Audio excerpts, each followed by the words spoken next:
Welcome in my recorded presentation. My name is Simon Gazagnes. I'm a PhD student at the University of Groningen, and today I will talk about a recent paper I published in collaboration with Leon Coupens and Michael Wilkinson. And it's quite a cool paper where we try to infer the properties of the reionization sources based on the morphology of the ionized regions.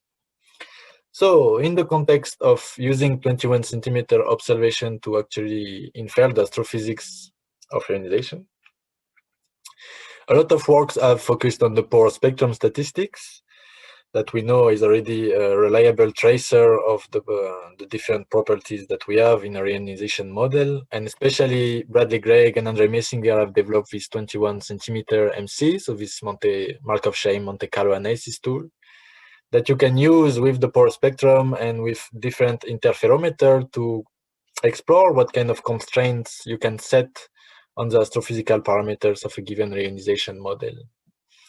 And that's a tool that has been used intensively over the past years, either with simulations, but also more recently, it was quite interesting to see it applied to observation from LOFAR and MWA. But in this work, I tried to extend its implementation to be able to use these tomographic images. And the idea here is that SKA and ERA will have enough sensitivity to actually image the 21 centimeter fluctuations. And I wanted to explore how can we optimally use this image and try to see what kind of constraints we could get on the astrophysical parameters that describe ionization. So to do so, I came up first with some statistics. So the main focus here is the properties of the ionized regions. And I extract the number and the volume of these ionized regions, which are two quantities that have been shown already to be quite reliably probing the physical process of ionization. And also I derive these new morphological attributes. So two of them I call elongation and flatness, and are measurement of eccentricity. Then you have the sparseness that probes the porosity, so the presence of holes in the regions. And finally, the non-compactness, which measures the asymmetry, so the complexity of a shape. And I derive these morphological attributes on 3D images. So here I show only 2D, but in practice, this work is done in 3D. And I don't have time to go into the detail of all the equations, but I will put a link at the end of this presentation. So also you can ask me questions if you want.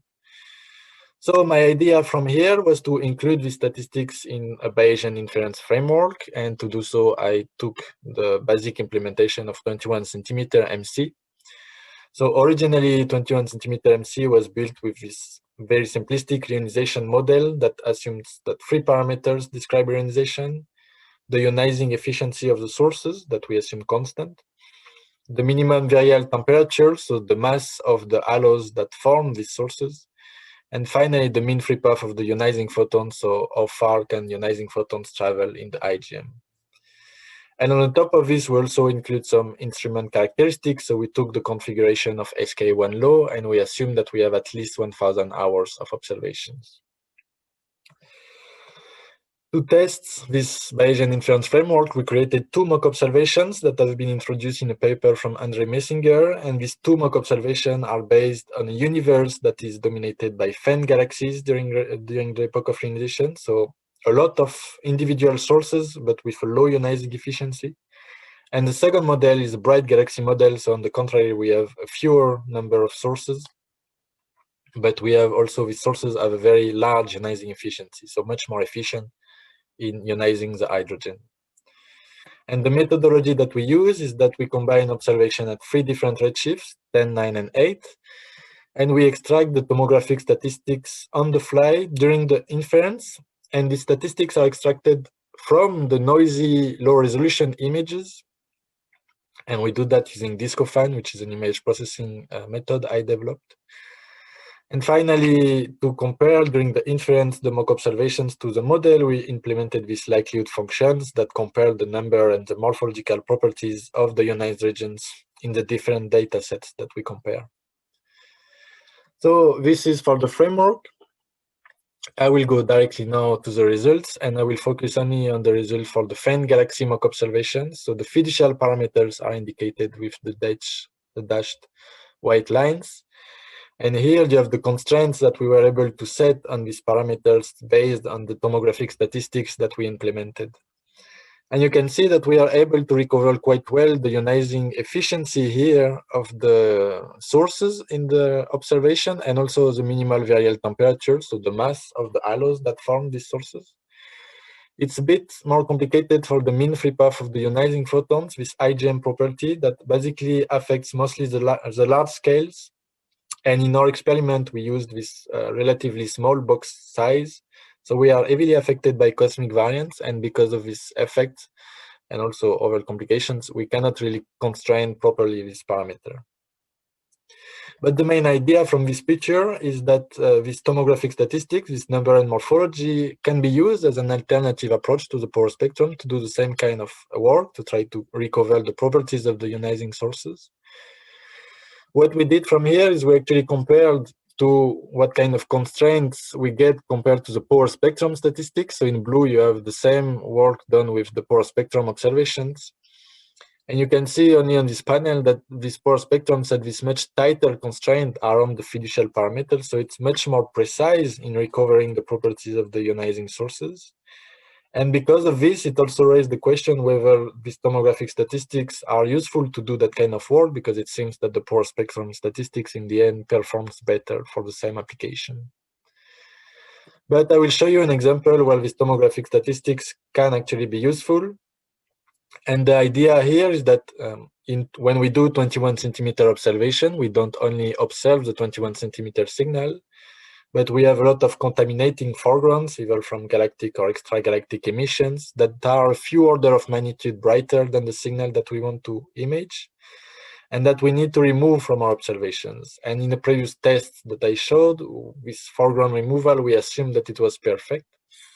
But in practice, it's very likely that we will be left with some residual artifacts in our observations that will contaminate our 21 centimeter maps. And to explore the impact of these foreground residuals, we simulated these diffuse emission structures using Gaussian random fields. And especially, we used a power spectrum that is consistent with some observation. And we added these diffuse structures that we consider as our foreground residuals to the mock observations that we created before. And we ran the same Bayesian inference framework on these new mock observations that are now contaminated.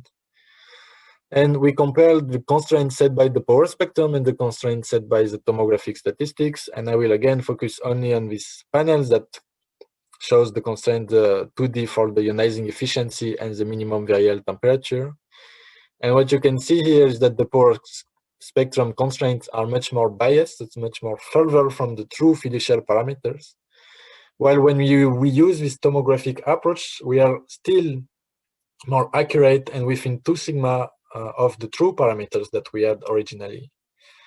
And this shows directly that in the presence of foregrounds, even if tomographic statistics are a bit less precise because they are extracted from these low resolution maps, they are more accurate and more robust against these diffuse emissions that typically affects more the power spectrum, because the power spectrum is this blind statistics.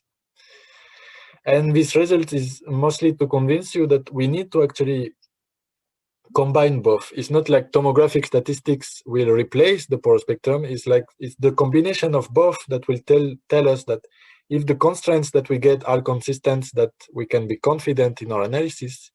But if we see this kind of pattern, then it might tell us that our observation is contaminated by some structures that bias our analysis. And with these results, I will conclude my talk. So I will remind you two main information that I would like you to remember is that these tomographic statistics or statistics extracted from these images can be used in the Bayesian inference framework to infer the properties of the ionizing sources mainly.